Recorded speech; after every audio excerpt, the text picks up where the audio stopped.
coronavirus crisis. What President Joe Biden told the country today. Capitol Hill shakeup. Why some states are losing representatives while others are gaining. EWTN News Nightly exclusive.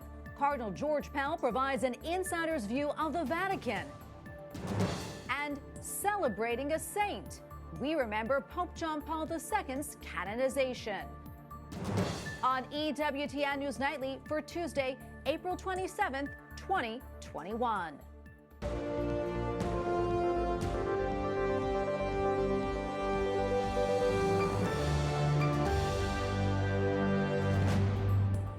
Thank you so much for being with us tonight. I'm Tracy Sable. President Joe Biden addresses the nation on the coronavirus pandemic. This as the country looks to turn the corner on the virus that is hitting other corners of the globe extremely hard. One big announcement today: if you are fully vaccinated, you no longer need to wear a mask outside unless you're in a big crowd. White House correspondent Owen Jensen reports. Owen? That's right, Tracy. So long mask, at least outside. Now, many people have been doing that anyway. Earlier today, President Biden spoke from the North Lawn behind me. While we still have a long way to go in this fight, President Joe Biden lays out what the nation is facing as the pandemic drags on. the bottom line is clear. If you're vaccinated, you can do more things more safely, both outdoors as well as indoors. One sign of better days ahead and easing on mask requirements. Generally, for vaccinated people, outdoor activities without a mask are safe. The CDC says fully vaccinated or not, people don't have to wear masks outdoors when they walk, bike, or run alone. It is also safe for those who are fully vaccinated to return to the activities they love doing inside while wearing a mask. Another encouraging sign, the S&P 500 just hit its latest all-time high, and consumer confidence is up sharply, the latest reading now at pre-pandemic levels. We've made stunning progress because of all of you, the American people. Today, I also asked White House Press Secretary Gia Chacon about an issue important to Catholics. No, the administration just lifted the ban on researchers using fetal tissue from elective abortions, and the U.S. Conference of Catholic Bishops, the leaders of the president's own faith, said in reaction, "It is deeply offensive, quote, to millions of Americans for our tax dollars to be used for research that collaborates with an industry built on the taking of innocent lives." How does the White House respond to that criticism? I think the White House respectfully disagrees, and we believe that it's important to invest in science and look for opportunities to cure diseases, and I think that's what this is hopeful to do.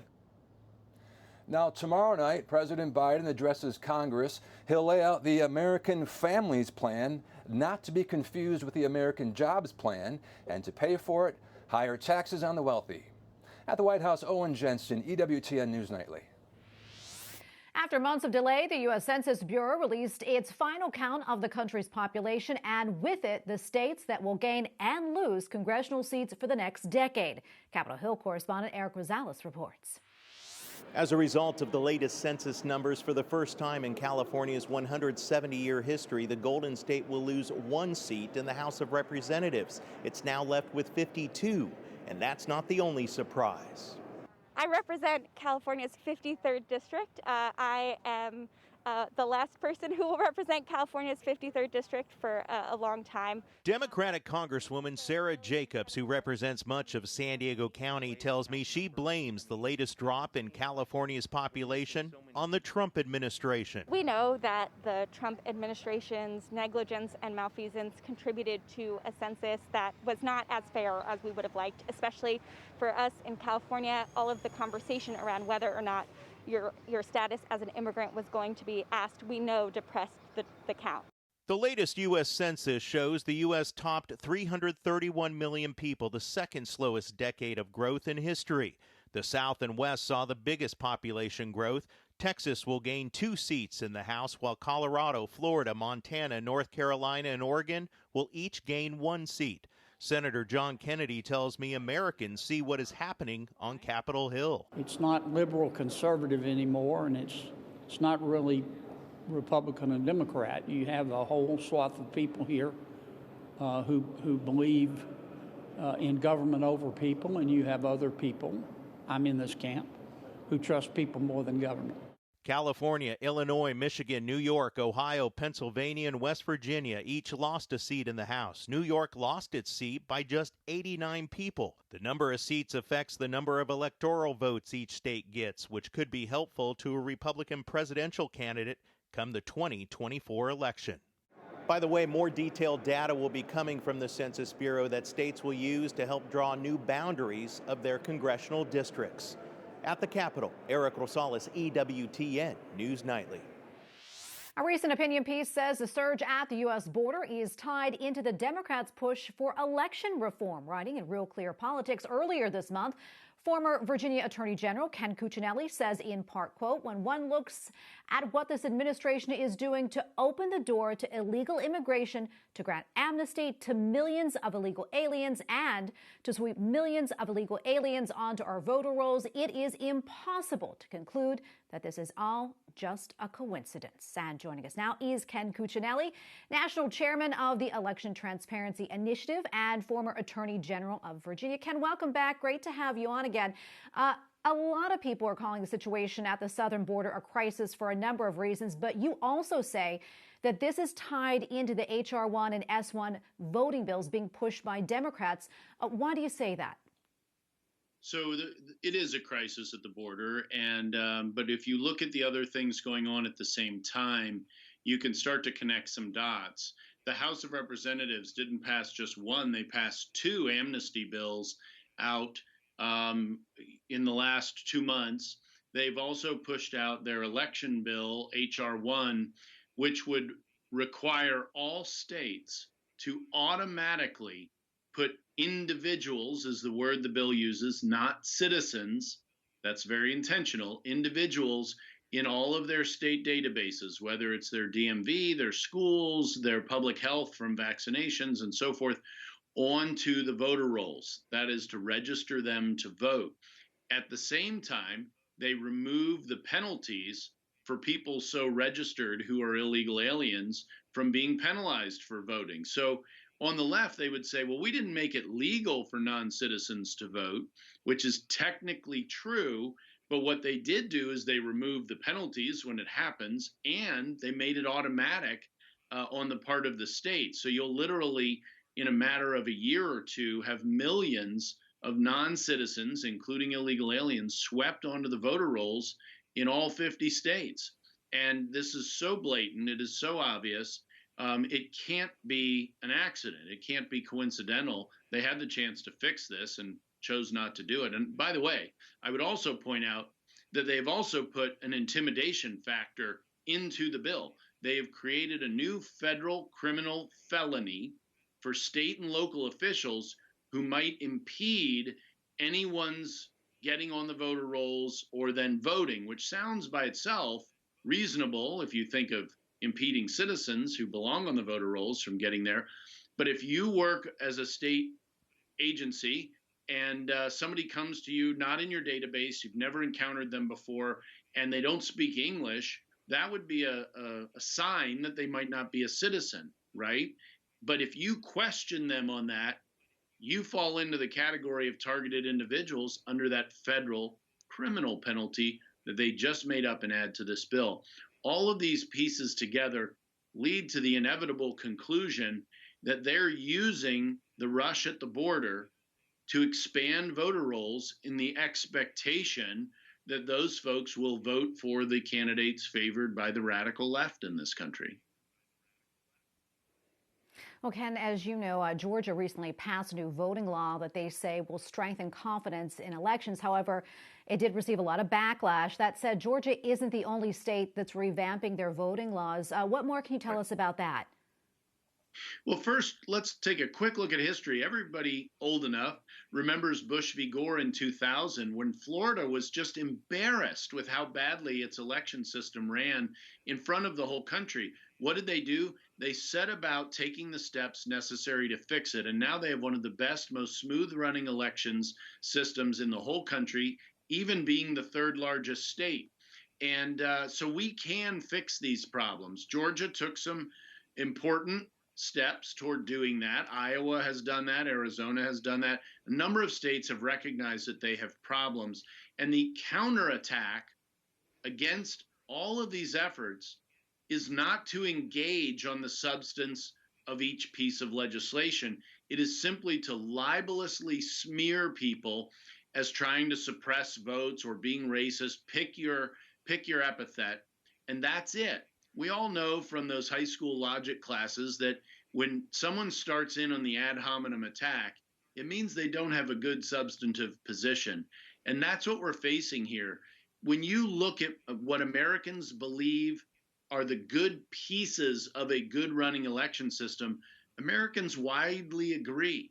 The only folks who really are stepping in loudly to oppose these cleanup efforts are those who also support HR1, who want to override them because the federal bill overrides all the state laws, and to trample them so that cheating is actually easy.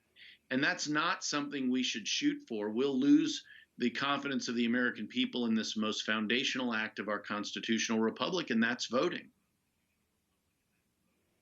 Well, Ken, unfortunately, we have to leave it right there. Thank you so much for your time today. Ken Cuccinelli, former Attorney General of Virginia and National Chairman of the Election Transparency Initiative. Thank you again. Thank you. Oklahoma Governor Ken Stitt has signed 3 pro-life bills into law. One requires physicians to be certified in obstetrics and gynecology. Another lists abortion as unprofessional conduct by doctors. The third prohibits abortion if a heartbeat can be detected. California Governor Gavin Newsom is one step closer to an election recall. A petition drive now has 1.6 million valid signatures to trigger an election. The total is 100,000 names more than required. Many residents are frustrated by the first-term Democrats' response to COVID-19. Several candidates have already announced their intent to run. India's grim struggle with its latest coronavirus surge continues into a 5th day. International medical aid is beginning to arrive in the form of ICU and breathing equipment. The U.S. is trying to move materials for vaccine production to India. Daily infection rates continue above 300,000. Daily deaths are in the thousands. In Vienna, world powers have resumed high-level talks for the U.S. to rejoin the multinational nuclear pact with Iran. This will be a very important week indeed. International intrigue lingers. Ministers are downplaying the significance of Iranian audio from 2015, which suggested Russia did not fully support the JCPOA. After an attack early Monday on a South Sudan bishop-elect, he is extending forgiveness as he recovers from gunshot wounds in his leg. Bishop-elect Christian Carlosera was appointed last month by Pope Francis to lead the Rumbek Diocese. Early yesterday, 2 armed men fired multiple bullets through a door to gain access to his room. 3 Catholic clerics are among 12 arrested in connection with the shooting based on evidence from a cell phone found at the scene. A newly ordained priest from Nigeria has succumbed to cancer less than a month after his hospital room ordination. Father Enemene was ordained on Holy Thursday with special permission from Pope Francis. He died of leukemia at the age of 31. A Vatican spokesman offered this remembrance. His altar was the hospital where he was able to unite his sufferings to those of Christ. For more on this inspiring story of faith, we invite you to visit our partners at CatholicNewsAgency.com. Coming up, Armenian genocide, what one group describes as a step towards justice. And exclusive interview. Cardinal George Pell tells us about the church in Germany and why he thinks some Catholics are headed in the wrong direction.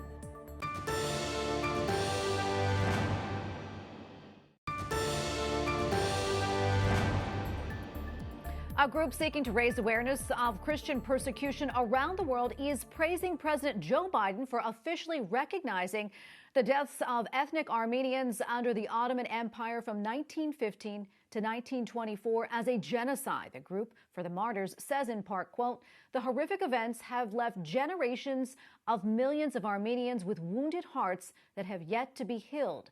That is why the formal recognition by the president is an important and long-awaited step toward justice." Joining us now is Gia Chacon, founder and president of For the Martyrs. Gia, welcome back. Great to be with you.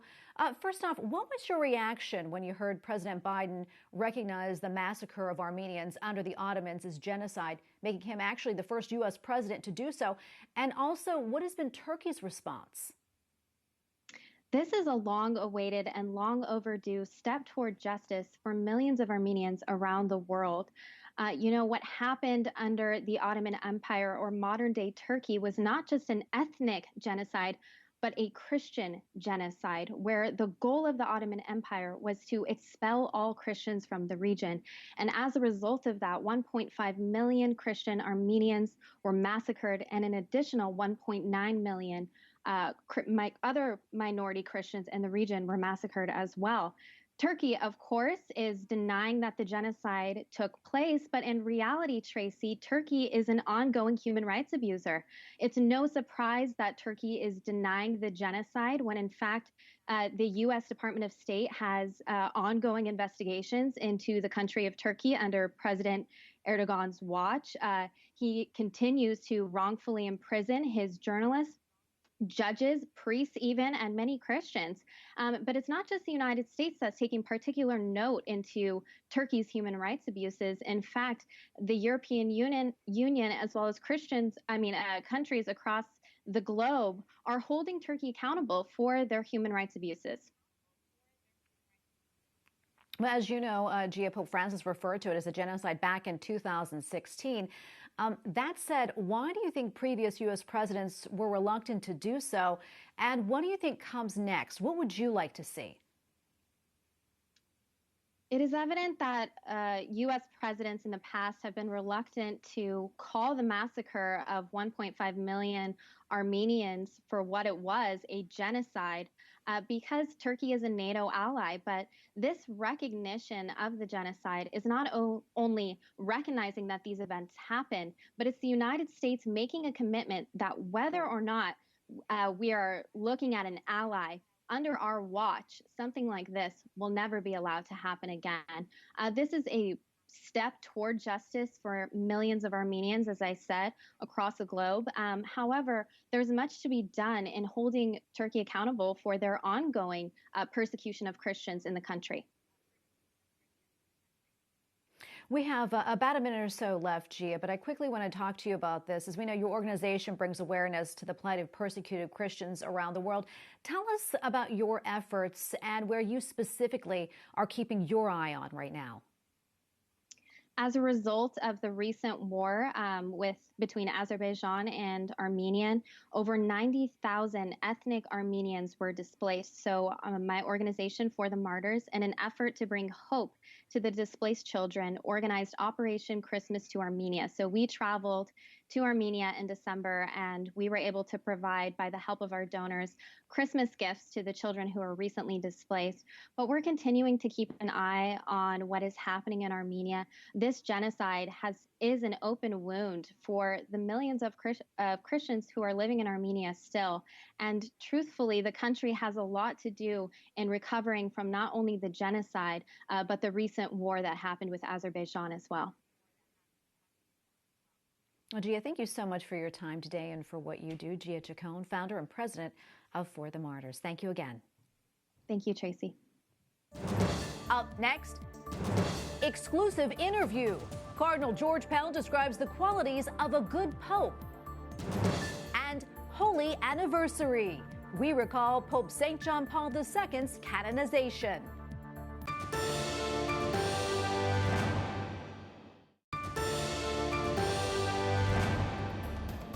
Cardinal George Pell has revealed the legal sum of his trial. He speaks about it in the second volume of his prison diary, soon to be released. EWTN News Rome correspondent Colm Flynn spoke to the Cardinal in an exclusive interview. Your Eminence, Cardinal George Pell, it's great to be back with you again. Likewise, Colm, very pleased to be here. You write again about the Vatican financial scandals in the second volume of your diaries. Are those criminal elements that you spoke about in your diary, do you think they've all dissipated? Have they disappeared from the Vatican Bank? Actually, I think they might be completely gone from the Vatican Bank. Certainly the leadership there is good. Whether they're entirely gone from the rest of the Vatican is a different question. I don't know. Somebody said it's like mowing a lawn. You mow the lawn, but sometimes you're not quite sure what's the character of the root that remains below the surface. And when the spring comes again, they might return. So I just don't know, but certainly a lot of the trouble has been removed.